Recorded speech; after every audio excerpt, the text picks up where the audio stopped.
Hey, everybody. How's it going? All right, let's test the audio here. Woo! Let's see where our audio is coming from. We're having some technical difficulties, so give us just 1 second. Not really. We're just trying to get the right microphone set up. So we got 2 mics plugged in, but none of them are showing up. Why don't I grab my phone and make sure it's working? Sounds good. Okay, you can entertain everybody until then. All righty. So welcome to the first Dreamwalkers. Oh, this is kind of low, isn't it? Welcome to the first Dreamwalkers Ask Us Anything. It is 93 degrees outside, and we are doing this outdoors. So no fancy studio, no fancy LED lights. Just over here, we're going to have sunset in an hour and a half, maybe 2 hours. So we're getting natural light, as we recommend you get as much natural light as you can. You do not have to be in direct sunlight. So we have some umbrellas over us, actually. And we get so many questions about how to utilize the sunrise for the most health and sleep benefit. So today we're going to address what the difference is between dawn and sunrise. Somebody called me out on that one because sometimes I'll use those words interchangeably, and if you want to be a purist, they're different. So what's the difference between dawn and sunrise, and what do they do to benefit you, and how often do you have to be outside for how long? What happens if there's no direct sunlight that you can see, like there's a neighbor's building in the way, there's a mountain, skyrise, whatever it is, high-rise building. There's lots of things that can be in the way of the sun. Does it matter? So we're going to talk about natural sunlight and how to get the best sleep, how it heals you, how it turns on your hormones for both men and women, only at dawn. We're going to talk about blue light blocking glasses, because there's some nuances with blue light blocking glasses out there.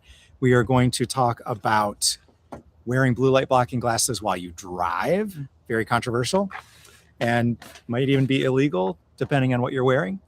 We're going to talk about whether we and why we may or may not recommend wearing sunglasses outside, and if we don't want people wearing sunglasses, how to actually modify your eyes so that you don't have to wear sunglasses if you currently need to wear them. We get that a lot, and we have people that are very sensitive to sunlight, and in every case, we have found a way to get people to not be so sensitive to sunlight and to get healthier light in their eyes. The difference between the types of blue light blocking glasses, and how you can create a healthier home for both sleep and overall health. Remember, sleep and health are so intimately related that when you set up your home properly, you will get better sleep, and that by itself improves your health. But the lighting, surprisingly, is a big driver to health, because light is a drug. Light is considered the medicine of the future. It's actually the medicine of the past, and we're bringing it back to the future. So we're going to talk about how to set your home up. And then we have some questions from a number of people that emailed us that we're going to go through. So those questions are going to be, if I live somewhere, in this particular case, a big city in Texas, and the skies are solid white with what we're calling trails of chemicals in the sky. I don't know if I can say that word live on YouTube or what happens, but the white things that come out of the back of planes, some people call them contrails, and they call them water vapor, but some of those don't disperse like others do, and they like build and then cover the sky in white. So what happens if it's sunrise and you want to get outside? What happens when that's going on, and does it still count? And so we talked about sunrise. So this is another question, but is sunrise a specific time? So sunrise and dawn are two different things. We'll go through that. Is going outside after 30 minutes of the sun having risen still have the same benefit? And then how long should we be looking at the sun, or not, or just being outside at sunrise? So we're going to go through all those things. And if you have more questions, put them in the chat. And if we don't get to your question, one of the best things you can do is, after this YouTube video is posted, put them in the comments down below. And so that can be a really good way for us to do the next YouTube live and answer all those questions. Trudy! Hi, Georgia! Oh, we got Trudy joining from New Zealand. I know, that's so exciting. Very good. Hello, She's a day down ahead of there. us. We're almost at sound weird. sunset and she's probably at sunrise. And in winter. And It's she's in winter. so weird. Okay, there's a couple other things we're going to go through, more so than what Thaddeus talked about too. You guys, did you go through these? I did. Oh, you did? Okay, I guess I missed that. Okay, cool. I'm all caught up. I checked it. We're live. We're good. Our I don't know about our audio. It's just the MacBook audio. We'll have to figure that out next time, but okay.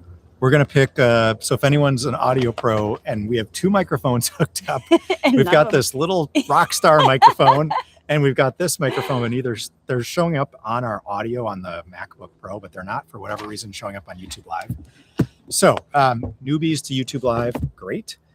Don't worry about it. It sounds like you can hear us. And what I'm going to do is pick the first question, and then Heidi's going to pick the ones after that. So I'm going to pick, can you You're supposed to pick all the questions. Can you wear your blue light blocking glasses while you drive?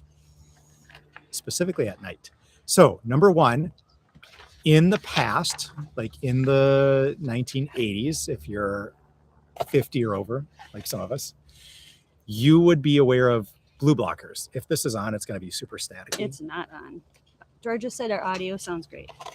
So there were blue blockers, and they were like these super chunky glasses. In fact, our neighbor still wears them. Is that what she wears? She's like 70. They're like fit overs, though. Yeah, but they're like super, they fit totally over. They block like all the blue light during the day, because some people have a problem with glare and sunlight while driving. Totally get it. If the sun's shining in your eye, and sometimes I've noticed the sun is brighter these days than ever before.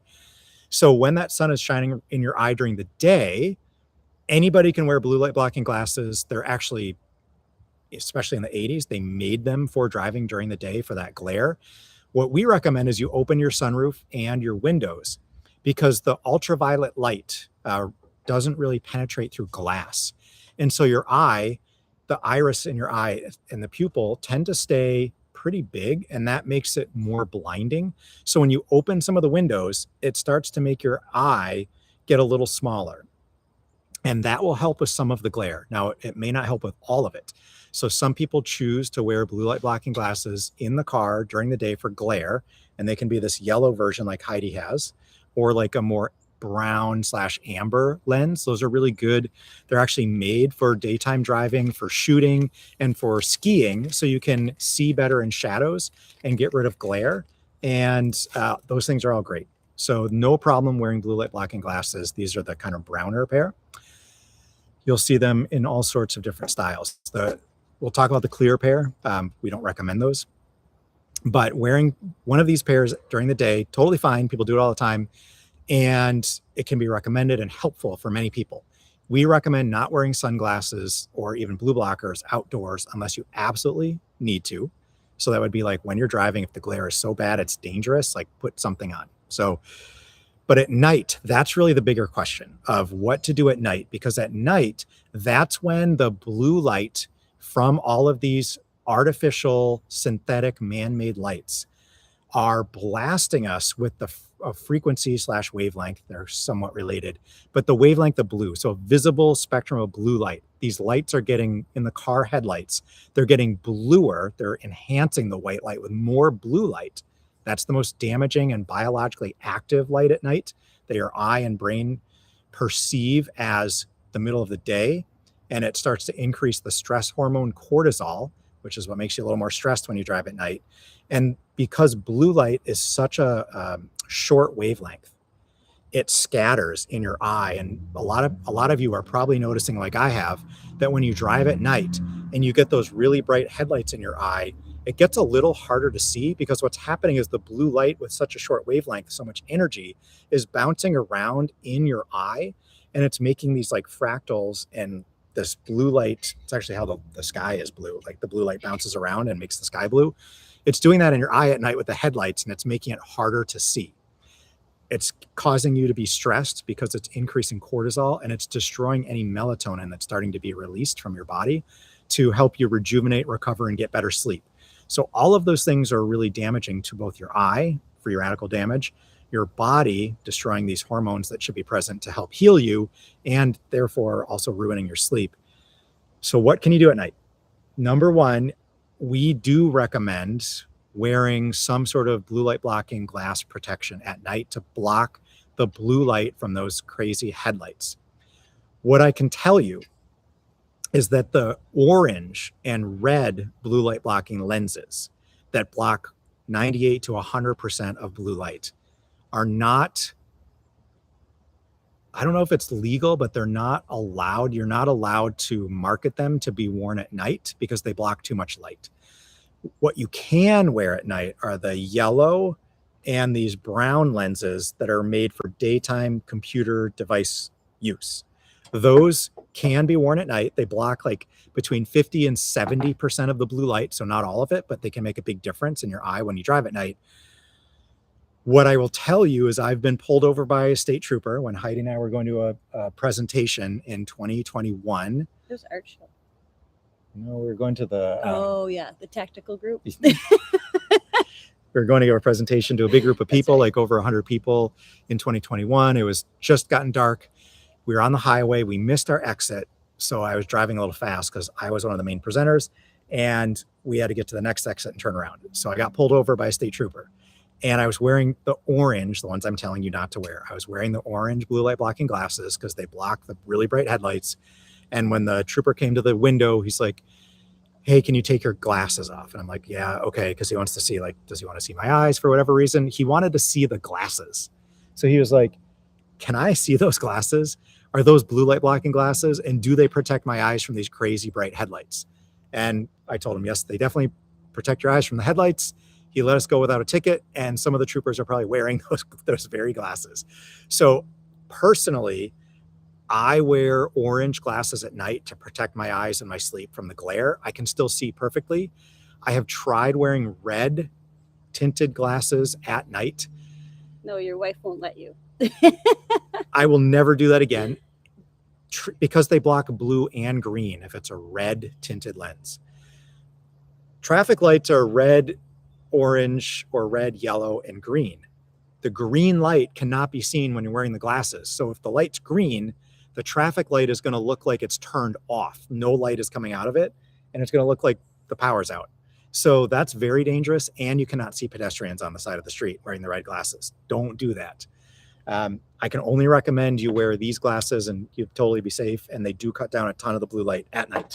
But one other more important thing, lately, you guys, we have been actually avoiding driving at night, so we don't even have to deal with it, right? So just, I think, bigger picture is like avoiding, and I know it's not like absolutely realistic, but if you can avoid driving at night, like that's the best. We know a retired engineer who knows a ton about EMF and light. Yeah. And he stopped driving at night completely. He's retired. He can do that. Yeah. I'm not quite there yet. But moms, like driving kids around at night, just throw a pair of these on. They're better than nothing, right? And you want to be able to see still, but these are still blocking half. These are our beautiful brand new glasses we just got in today. These are our new blush aviators, but we're here to talk about you guys in driving. But those look cute on you. Blush is nice on you guys. These are great glasses. I love these. Yeah, they're super, super light, and they're that fun, like trendy aviator. And we have somebody here from Alabama. Yay, welcome. Next question. Okay. Where are we at? We are going to talk about, well, okay, can I wear my glasses driving at night? When should I take my baby outside for morning sunlight? Okay, so because Heidi did her Alex Clark podcast and talking about women, moms, and babies, we're getting a lot more people concerned about baby circadian rhythm, because you as mom, sometimes dad, but usually mom, is setting circadian rhythm for your baby. The baby circadian rhythm doesn't come until 3 to 4 months of age. And that means you're setting it by artificial junk synthetic lighting with the phone, breastfeeding the baby, or turning on overhead lights that aren't circadian friendly, or you're setting it with nature. So having red lights on at night and having natural light during the day. So people ask, at sunrise, should I get my baby up and out of bed and out in the sun to see the sunrise? And what we say is, if the baby normally wakes at that time, is already awake, or you think that the baby's had enough sleep, then sure, go see the sunrise. You only need to be outside for a couple minutes, and it starts to entrain the baby with the Earth's light and dark cycles, meaning that babies and men and women, same, are going to fall asleep closer to dark, sleep through the night, and wake up closer to dawn if you're out at dawn, out as often as you can be during the day, and out again at sunrise if possible. But literally just getting out at dawn is the most magical time. So we always recommend you bring baby out around dawn. But if you had a rough night and you know that you haven't had enough sleep and your baby hasn't had enough sleep, then like use your intuition and let everybody sleep and get some rest. So like that can be more important in some cases than just getting dawn. What you can do though is like you don't have to keep the blackout curtains on all the time. If it's sunrise, you can leave your baby sleeping and you can open the curtains, and you can do this too. Like let's just say you are super tired and there's no way you're going to get up and go outside, but you can open the curtains and open a window. Even if it's a screen, that's fine, but open the window and then keep laying in bed and let that natural sunlight in your eye and on your body. That's totally legit. And one of the most famous researchers around light and biology has a home in El Salvador, and he built his bedroom with French doors on the first floor. And so he opens the French doors at night and he sleeps with them open so that the dawn sun hits him in his bed when he wakes up. So he doesn't necessarily have to go outside. He's already kind of getting natural sunlight. So that's totally good too. Yeah, I think there's a movie called Under the Tuscan Sun. Like whenever we talk about babies and sunlight, I always think of that movie, you guys. And it's like the scene where she gives birth. One of the side characters, whatever, she gives birth and she's like brings her up to the window, and the very first light that baby sees is sunlight. It's like actually sunset. It's so cool. And I think about that and I'm like, you know what? Like babies, like probably shouldn't be born in a hospital. And if they're at home, I think their first light should be sunlight. And how cool would that be? I think we've just gotten so far away from like what's acceptable and normal, and then you're weird, right? We have a lot of friends that are giving home births and water births and like all that kind of stuff. And their babies are first light, sunlight, and you don't have to wait 3 to 4 months either. That's just kind of like when they probably start getting into more of like a syncing, like a rhythm with you. But honestly, like when you have a baby, and you can share this with your grandchildren or whatever, your friends too, get the baby out in morning sunlight, because there's no UV. I think that's like the most important thing, is like there's no UV in the morning sunlight and then the evening sunlight. So this is like the perfect time to get them out there. And I mean, it's not just like, you guys, it's not just like science-y, oh, it's these wavelengths coming into your eyes, but it's also like magical, right? Like, let's not forget, like that's photons. It's photonic, like life-giving source energy, literally like from God. Okay, we're on a live. We don't need to be worried about the cardinals. We're talking about the magic of the sun, right? So I think there's this yin yang of like, there's this benefit, there's this like physical benefit, but there's also magical benefit, and let's not like lose sight of that. So I'd love to hear you guys' thoughts about that. If you want to put any in the chat. I like if I knew all of this and say I was going to have a baby, I would have it at home, and the first light it would be definitely sunlight. And my son and his girlfriend, they're pretty young. They're like in their mid-20s, and they had a birth in a hospital because it was kind of an emergency, but they brought the red lights in, and all the nurses were like, we need to go ask the doctor if that's okay. And my son's, he's like a salesman guy, and he's kind of like, no, it's okay. Like, what are you talking about? So something to think about. It was crazy. If you have a baby or you go to the hospital for any reason, like have them turn out the lights. Those lights are destructive to your biology. If you have opportunity, have somebody bring in some circadian friendly lighting. Like, it makes a big difference if you can do that when you're at a hospital setting. And at a minimum, like when we had to go to the hospital after an emergency room 7 years ago, we just had them turn out the lights in the patient room, and like they were okay with that. You just have to ask. Yeah. It's okay. And then if you are by a window, open the window if you're allowed to. But they just opened a new hospital, I think it's in Texas, and they built literally an outdoor wing of the intensive care, so you can be outside in the hospital. Really? Because they wouldn't. So my son Jackson, I was like, get baby outside as soon as possible, and he's like, they won't let me. And I was like, what do you mean? Go to the courtyard or like go whatever. He's like, no, they have the little anklet thing on the baby, and they're like, they will not let the baby outside of the hospital. I was like, oh my God. I was like, open a window. He's like, they won't open. I was like, this sounds like a prison, not a hospital. Crazy. So we've got some work to do.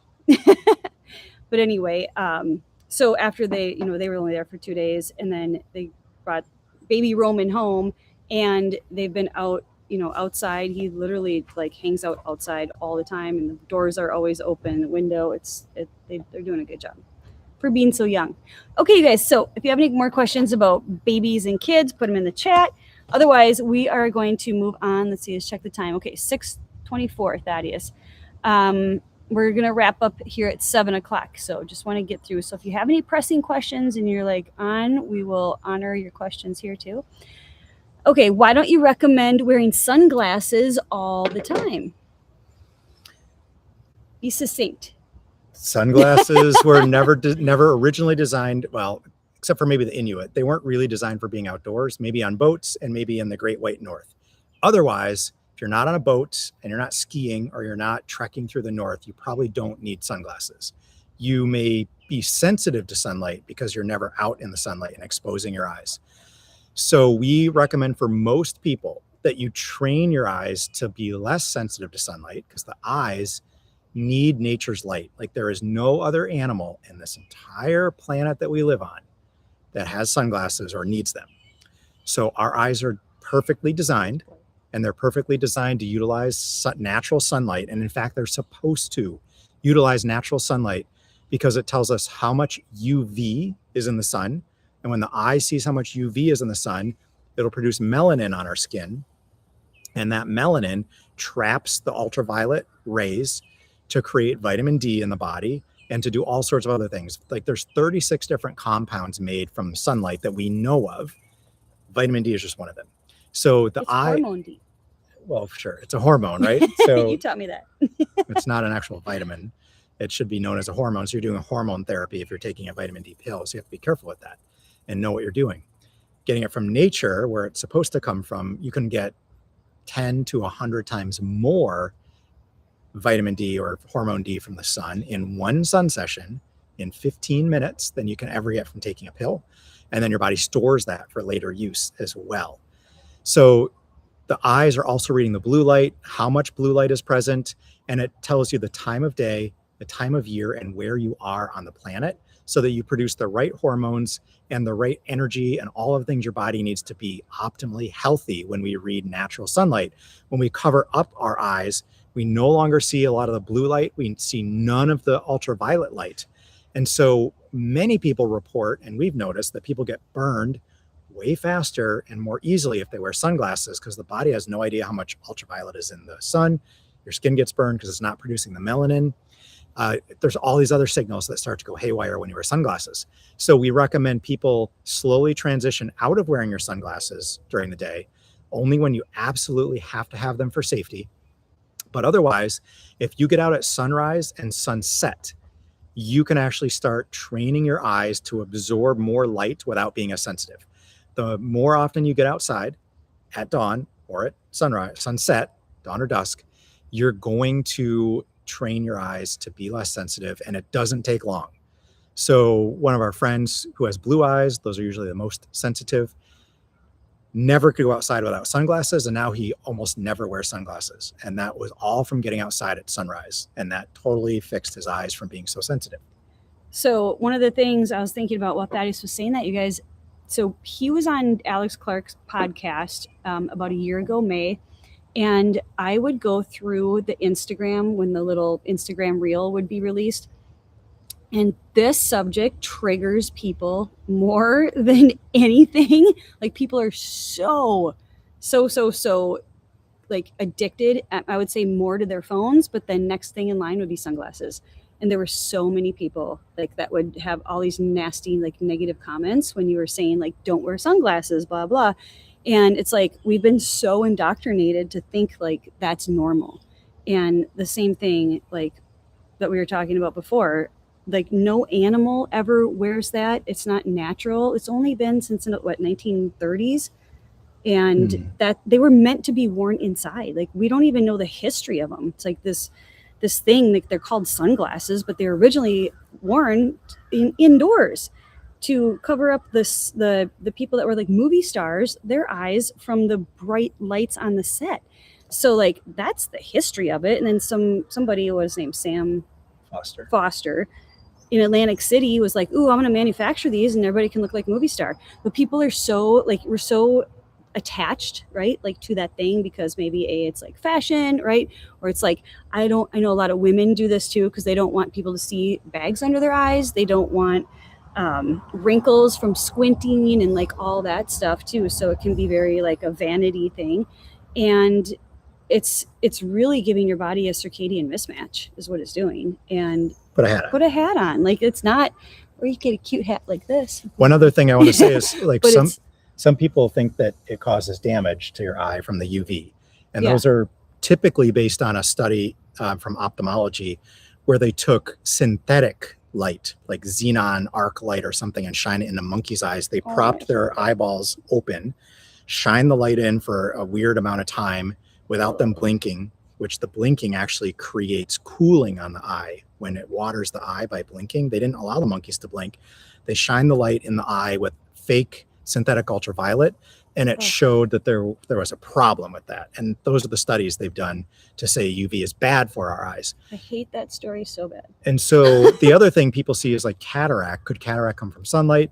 But one of the things we know that causes cataracts, that's in the science and actually studied by the US military over and over, is electromagnetic frequencies from microwaves. So microwave frequencies are actually directly linked to causing cataracts. And you can find that in US military studies in the Navy, where the guys are looking in like the radar rooms and the periscopes and whatever, and they get all these microwaves in their eye. They have the highest incidence of like cataracts versus control groups. So there is a direct link from cataracts and electromagnetic frequencies, which is interesting that we're not told that, but we're told that this artificially induced ultraviolet from a xenon arc lamp or something causes damage. Right. And so they take this information, you know, like in a lab, and then they translate it to all of sunlight. So let me get this straight. All of our ancestors through all of history, right, had to like hide their eyes from the sun. Like this absolute nonsense. I'm actually reading a book, and Georgia, you might actually like this book. Same for you, Trudy. It's called Going Somewhere. Oh, Andrew Marino? Yeah. Yeah. I'm listening to it on Audible. Oh, I didn't know that. And I know, I just started listening to it, and it's really interesting. You're a good synthesizer. Maybe synthesize really quick. Like, how does that tie into like the study part? The top EMF researcher in the world from the 70s, Dr. Robert O'Becker, who also like invented ways to try to regrow limbs by studying salamanders, Syracuse University, worked for the VA, really famous guy, like really had a bunch of science published, like knows his stuff.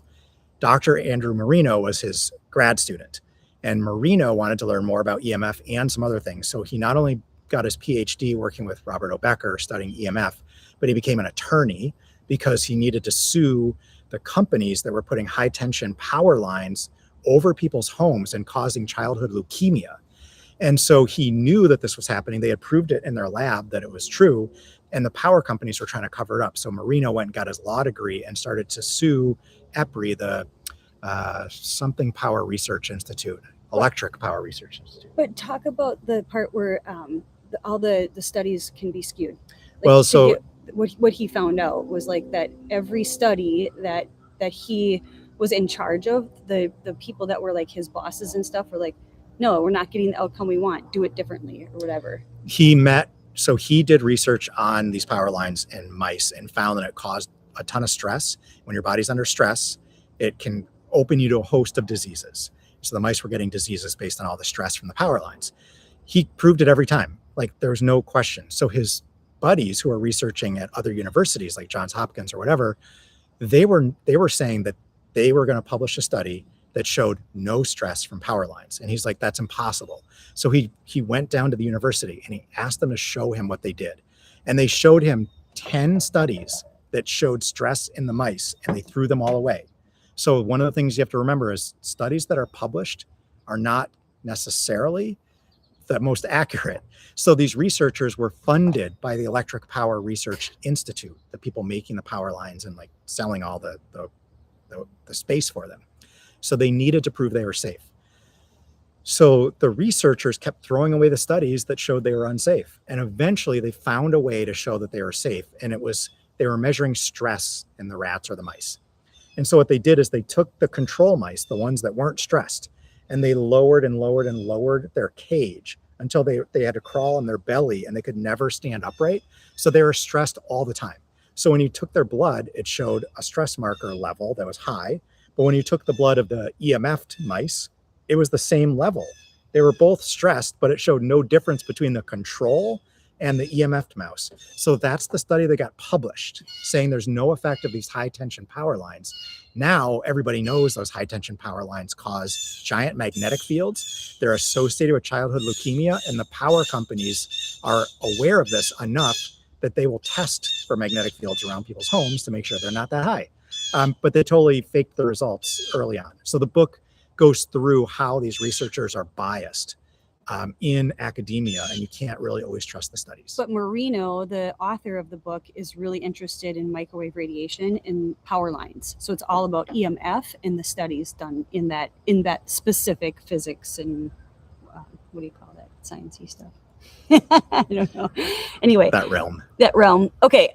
So Georgia says that's classic with studies, pressure to get what is wanted. So she's the one that knows John Ott. How does he fit into all of that? Dr. Ott was working with filming and photography in Sarasota, Florida, retired, and he got a job with Disney. And Disney wanted him to take these time-lapse videos of growing flowers and plants. And as he was doing it, he realized like the light that he used on the plants made them wilt and die or grow, because he needed them to grow to film them, but certain light destroyed the plant. And he was like, well, that's interesting. What if light can kill a plant, what is synthetic artificial light doing to men and women indoors when we're not exposed to natural light? And he found like people were getting really sick working at night. And so he started studying specifically like this restaurant and bar. People were calling in sick all the time. And he found if they added UV light at night and some other natural light, like people got healthier. And so he started learning about health and light. And I think he wrote a book called Health and Light. Maybe that might be the name of his book. Okay. And he went on to invent a fluorescent light bulb. This is back in like the 70s when all we really had was fluorescents, no LEDs. And he created a fluorescent light bulb that was full spectrum. It had UV, it had red, blue, green, all those things. That was very unusual. And he called it the OTT light, OTT light. And you could buy it. I used to have one in 1998 in my office in Cincinnati, Ohio. I had no windows, and it was the only like quote unquote healthy light I could find on the world at the time. There wasn't really an internet, so to speak, back then. So that's pretty sweet. He's credited with like learning a ton about light and how it affects biology. Awesome. Okay, so George is asking also, Thaddeus, dusk and dawn are equivalent in health effect. So I think honestly that dawn and sunrise are better for health than dusk and sunset. Somebody told me, you keep saying sunrise and dawn, but there's difference. Dawn is a process and sunrise is an event. So I'm like, okay, well, now you know. If you want to know the nuance, you got schooled. Sunrise itself is like a specific time when the sun hits a specific level over the horizon. You can look it up on your phone and it's like 6:01 a.m. Okay, that's sunrise. That's the time when you want to be outside at that time or up to a half hour later. Some people then say, well, dawn is that first light. So what I noticed when I was in the UK, the middle of June. So I went over there. I'm used to getting up early and my time was all messed up anyway, because I had flown there on an overnight flight. I got up and then I went to bed and I was tired. So I woke up because I left my curtains open and it was super bright. The sun wasn't up yet, but it was really bright. So I got up and I looked at the clock and it was 4:15 a.m. So at 4:15, it was first light and it was I mean, it was bright enough. You could see, you didn't need any light to get around whatsoever. I thought it was dawn or sunrise, but it was first light. First light is not sunrise. So if you're outside at first light, it is not as beneficial as sunrise. So look up the time of sunrise. Sunrise and 30 minutes after is the magical time. If you're up at first light, because that's the only time you can get outside, great, do it.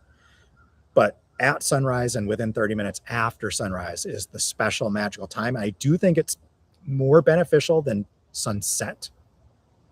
If you can get both, perfect. If you can only get one, get sunrise. And if you miss sunrise, then get sunset. They do have slightly different light wavelengths that are present. Like sunrise might, let's just say, be more blue and amber, and sunset might be more pink and orange.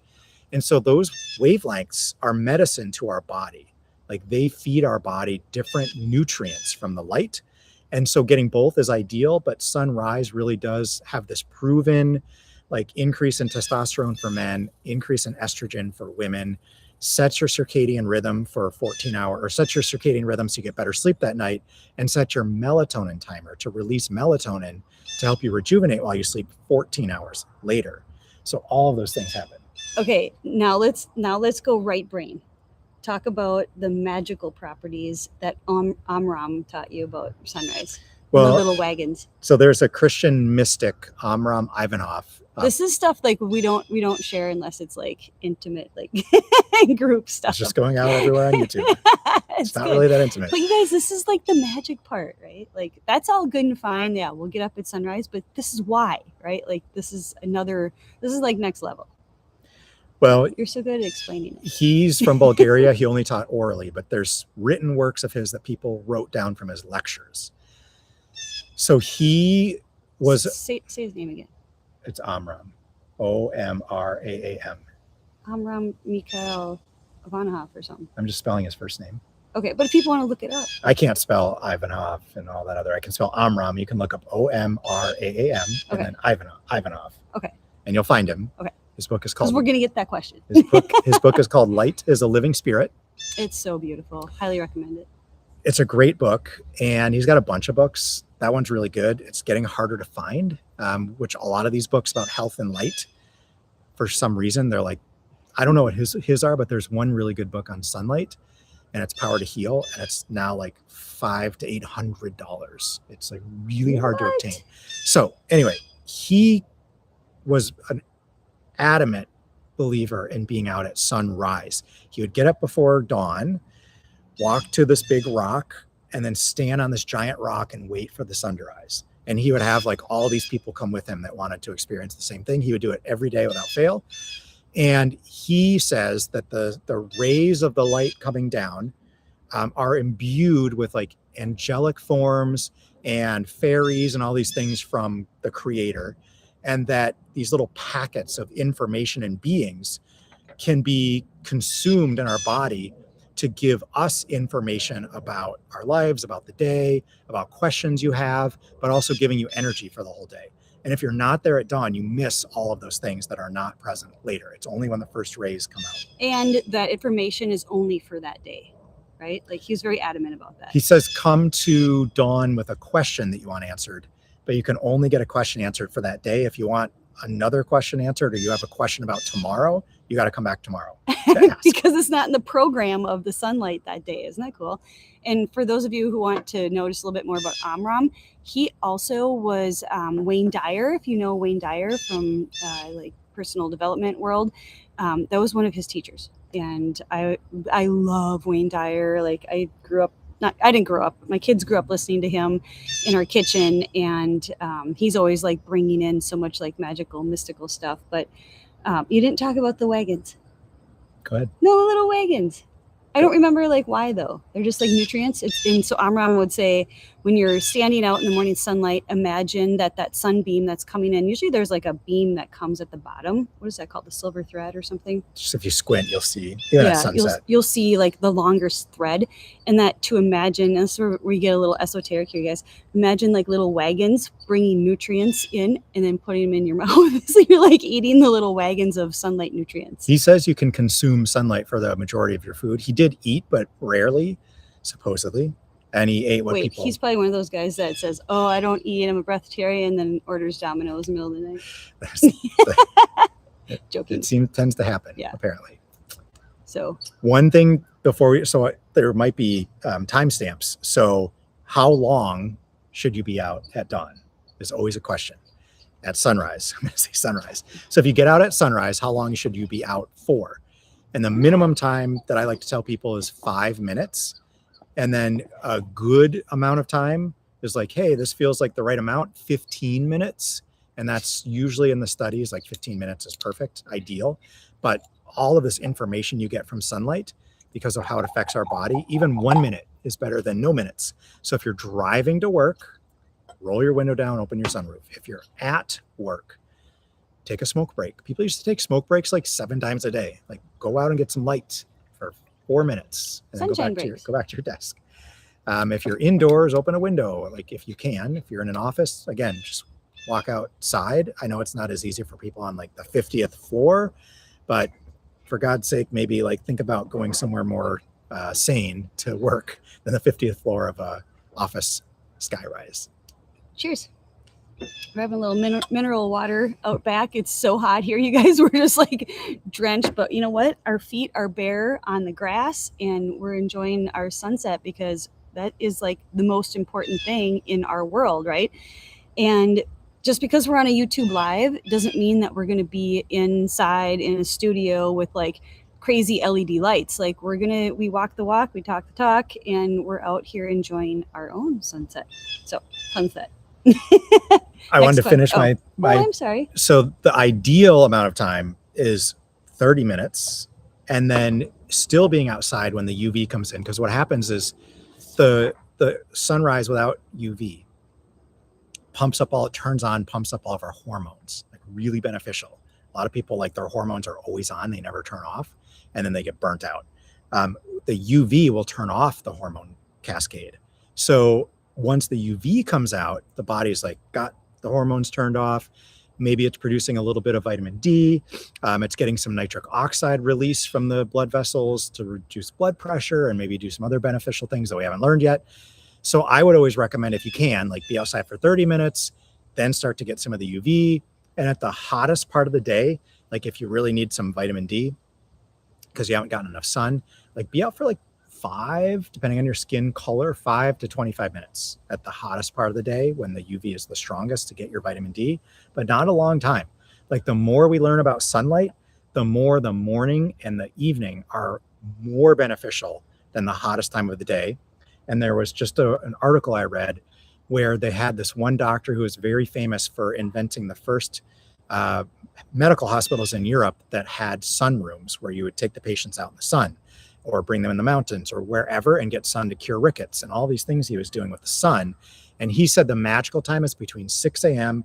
and 9 a.m. to heal using sunlight. And that when it gets hotter, it's not necessarily more beneficial. You have to cover up some of the body and expose some of the extremities. But during the 6 a.m. to 9 a.m., he's like, this is a perfect time to be out. They brought other patients out and they had miraculous healing stories. That's so cool. There's a really neat article on LinkedIn of all places. Okay, so do you think that being grounded while you're in the sunlight makes it more healing? Like, yeah, of course. So there's a reason why, because when you're grounded, you're more attractive to the photonic energy and the electrons in the earth.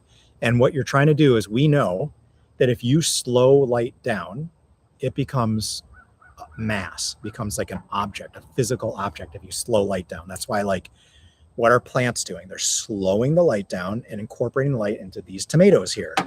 And that tomato came from water and sunlight. That's it. It slowed the light down and it created mass, carbohydrates and sugar in that tomato.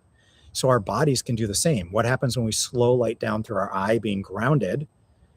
The light becomes like a physical object in our body. Maybe the healing that we need is a special peptide, and maybe that light slows down and your body turns into that peptide that you need. So being grounded while getting morning sunlight, I really think is the ideal. And Dr. Jack Kruse would always liken it to the Sphinx in Egypt, all four extremities on the ground facing the eastern rising sun. I never knew why, though. That's actually really interesting. Okay. Well, I hope you guys enjoyed that. Okay, we're going to do a kind of like a boom, boom, boom, boom, boom. I'm going to rat-a-tat-tat 5 questions. In 5 minutes. Let's go. Yeah, because we're getting close on time here. Okay. So this woman says, we live in Dallas area, and many mornings the skies are solid white with trails. Oh, you didn't? But we didn't finish. I know. You didn't. Oh, I said we were going to talk about it, Yeah, but we never did it. Yeah, with the trails, right? Okay. So she says, is there still benefit to go outside at sunrise even though the sun is blocked by chemicals? Yes. It's not ideal to block out our sunlight, our God-given sun that we should be benefiting from. To block that out artificially is not something I agree with, and it's creating things that are not benefiting us. Maybe there's a benefit to what's happening and we just don't know what it is yet. But if it's cloudy, rainy, foggy, the sun is at sunrise position, but you can't see it because your neighbor's house is in the way, you should still be outside at dawn and you still benefit. Okay, talk about the lux, because when you explained that to me, I was like, oh, I get it. So like some people are like, oh, I use a sad light, or Huberman actually said to turn on lights to wake up and blah blah. Turning on lights and blue lights and sad lights will definitely wake you up at home and set your circadian rhythm for the day, but it's artificial. But and it's also jacking your cortisol. Yep. More so than what nature would do. And it can be damaging. So it's missing all these other healing frequencies that God gave us. Like, it's crazy. Sorry, I'm losing my train of thought. I know, I'm sorry. The lux. Well, okay, so lux is a measure of brightness of the power of a light.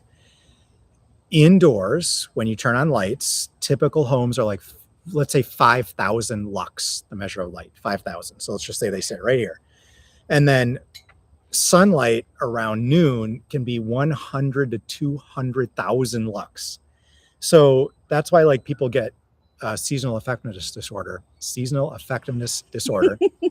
in the winter when they live an indoor life, because it's never as bright as sunlight. If you just go outside in the winter more often, you'll get that 100,000 lux brightness, and it heals your body. We need those nutrients. We're ignoring those nutrients and sucking down like sugar sodas and candy bars inside by the version of light that we get. That's like the equivalent of the light we're consuming all winter.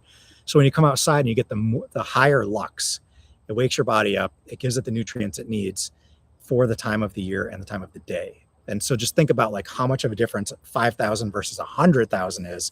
And then the sunlight has all the wavelengths and frequencies we need. And indoors, we only program in like 3 frequencies, maybe like blue, some red. I think it's blue, red, and yellow, or blue, red, and green to make the white light.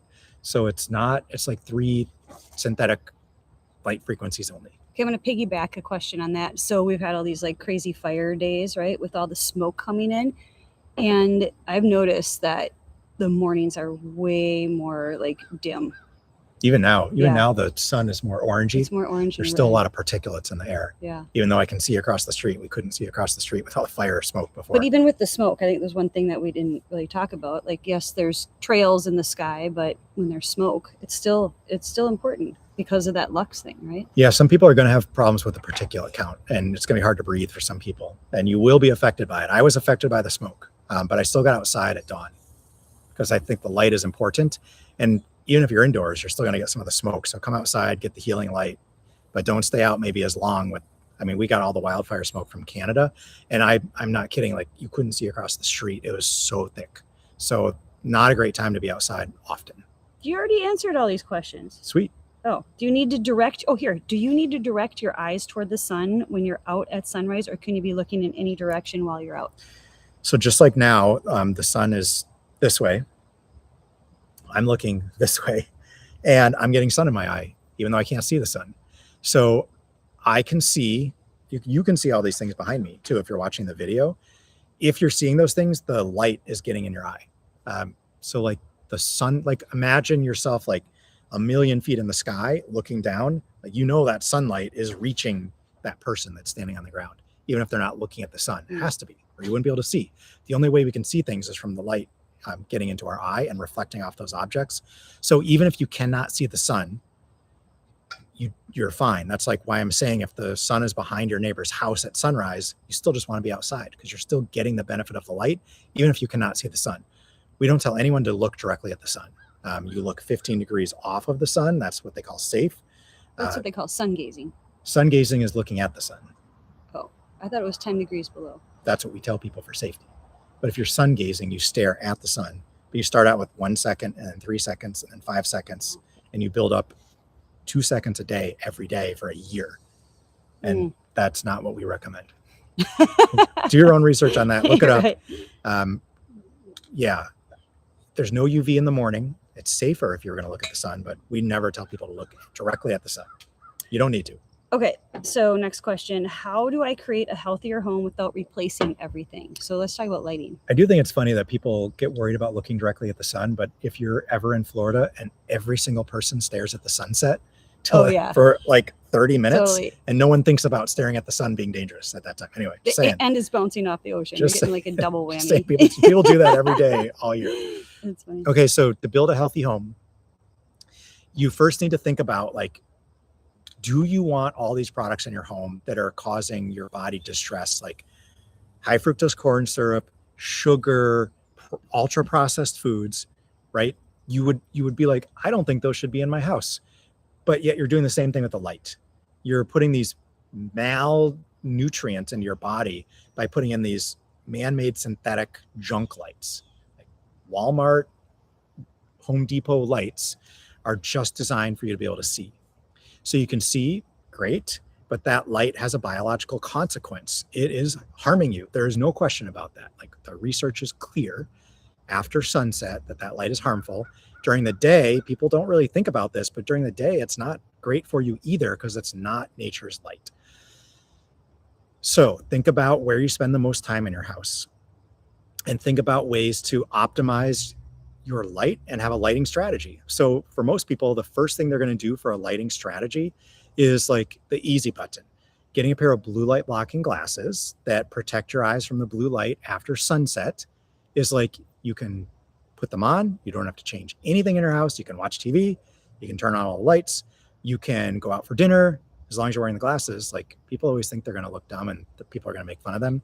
I've been wearing those glasses since 2010 and I've traveled all over the world, and Heidi and I have never had anyone say anything other than like, those are cool glasses. Can I try them on? So get over it.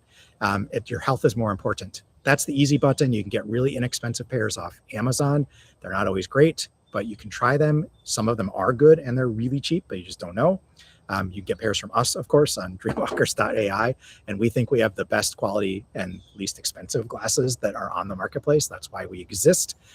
So we encourage you to get some from us, but that's like an easy thing anybody can do without changing much. Now, your next step that we highly recommend is like putting in some circadian lighting to the areas you spend the most time. That for us would be like the living room where we're reading books, the bathroom where we're taking showers at night, because we, for whatever reason, we like to take showers at night before bed. And so at night it's dark. So we put a red and infrared light in the bathroom. But then we also, like, if someone needs to be awake before dawn, or like someone's going out at night and it's dark and you need to see something in the bathroom, or you cut yourself, like red doesn't cut it. You cut yourself and you turn on a red light and you won't be able to see the blood. So you've got to have a light in your bathroom that's like full spectrum. So we say like always put a red or a blue light free light in your bathroom, because everyone's going to turn on a light in the middle of the night or whatever. Or put in like a night light that's blue light free, but always in your bathroom have a full spectrum or an incandescent or a halogen bulb, so that if there's an emergency or you need to put makeup on or whatever, you can see. Bedroom is, as Heidi just said, is the next like most important to protect your sleep. You want to create a sleep sanctuary, primal sleep environment. Like this is where we spend the most time in our home, sleeping 8 hours a day, hopefully. Again, like I tend to think 5 to 6 hours in the summer and 9 to 12 in the winter, but whatever, 8 hours on average, you're sleeping. So make that like the most critical room you fix. You're going to be reading a book before bed. I don't know, hopefully not, but maybe your partner watches TV before bed, so have those blue light blocking glasses in your bedroom. But we recommend taking the tech and the televisions out of the bedroom. Read books, read magazines, journal, relax before bed, make it like a sleeping, primal, rejuvenating environment. And you can't do that with LED lights that are blasting blue enhanced white light into your eyes. Like, that's just not healthy. It's not beneficial for sleep. Scrolling on your phone keeps you up all night because it increases cortisol. It starts to give you dopamine hits, and then you miss that dopamine when you put the phone down, so you sleep with it under your pillow without it being on airplane mode, and then you look at it again and it's super bright, and then it wakes your partner up because it's super bright. So fix your bedroom. Have lighting in your bedroom that's circadian friendly, blue light free for sure. You can get amber blue light free lights. You can get red lights. We recommend red for bedroom. Not everyone's cool with that. So blue light free amber looks normal, like what people would think of as normal, but there's no blue light. But honestly, like, we hardly ever turn our overhead lights on in our bedroom, like hardly ever. We have book reading lights, and we have like a little lamp, portable lamp that's rechargeable. And our book reading lights, they last for like a month before you have to recharge them, unless you leave it on all night. So you can use those to read a book and get around in your bedroom, and it's dim light. It helps you get tired and get better sleep at night. So you actually like lay in your bed and you just like, you're out because you didn't stimulate yourself with the wrong type of light at the wrong type of day. Absolutely recommend you get your bedroom done first. Next, like, you can get incandescent like Edison bulbs that have infrared and full spectrum, but only a little bit of blue. You can get those for your kitchen. That's what we recommend for kitchen, is halogen or incandescent. And then for your living room, you could either do Edison again, Edison bulbs like the incandescent bulbs, or like a blue light free LED, which would preferably be the amber version, so it doesn't look spooky. You don't turn on your living room light and the neighbors are like, why do they have red lights on the house? Just put an amber blue light free light in there. It's great. Yeah, and one of the things I think is really important, that if you're just tuning into this and you're like, okay, I want to try all this stuff, like, don't go crazy bonkers on ordering like 50 red lights. Your family, you guys will freak out. Like, start really small. Like I always say, like, start small, take small steps, change one night light, put maybe one amber light in your bedroom, and then test it out, especially if you have family members that are like sensitive to stuff. Like, kids can sometimes, like, even if they're like on the spectrum or if they have some autism too. I just did a podcast with a woman, and it was for women who live with partners who are on the spectrum and have children that are on the spectrum, and like making those huge changes is really disrupting to them. So making those changes like really small, test things out before you buy. Like, we've had people buy like so many bulbs and be like, okay, my husband freaked out. I'm like, yeah, like, start small. Get a few. So get a and few. We do have bulbs, and they do make some that are red, blue light free amber, or full spectrum. With just the flip of the switch, you can switch it between those different light qualities. So get one of those, and then you can try it out. Like, try out the amber, try out the red, and like, oh, maybe we can deal with the red. Maybe we'll get some more red bulbs just for these lamps, or just for the bedroom nightstand lamp. Great. But yeah, when people buy like 25 red light bulbs and they put them for their whole house, and then like that's all they have, and they're like, wait a minute, it's winter. Everything's gray or red. I can't see color. I can't see my food. That's not what you want. No. So that's why we say in the kitchen, you want like incandescent Edison bulbs or halogen. Like, just, there's it's no for reason safety though. Like you were saying with the blood. Like, it's safety, but you can see your food. You're going to cook. It's just going to make a better life quality for you. Yeah, and what we do, like in the winter, we put the Edison bulbs on, and we wear the blue light blocking glasses too, like in there. But we try to eat before sunset. That's the other thing. Like, talk about circadian rhythm, like eating within the window of sunlight. And we live in a pretty extreme area, so that means in the winter, like, we're eating dinner at 4:30. That's just what we do, right? Like, that way it kind of alleviates all that stuff. And I know, like, people who are busy and like family dynamics and all the things, it's not easy for everybody, but we've like really arranged our life to work around that, because that's part of our values, and that's what we like agree on in our marriage, and that's how we want to live. So thinking about that. Yeah, kids have sports. They don't get home till 9. They need to eat. Yeah. They can eat, but we'll have already eaten. Yeah. Like, we can still sit down and hang out, but we're done. Well, Thaddeus we're done won't eating. be. I'll be sleeping. He'll be sleeping. I'll send one of the younger kids to pick him up. Oh my gosh. Okay, guys, so we're going to wrap up. It's 7:00. Thank you all for being here. This has been super fun. Submit questions for next month if you didn't Yes, get put the questions in the comments. comments. Yeah. Couple announcements. So one of the things I was thinking about when Thaddeus was talking about the circadian lighting for your home, we do have a healthy home circadian lighting guide on our website. So if you just go to our homepage, there's also a blue light blocking guide on there as well.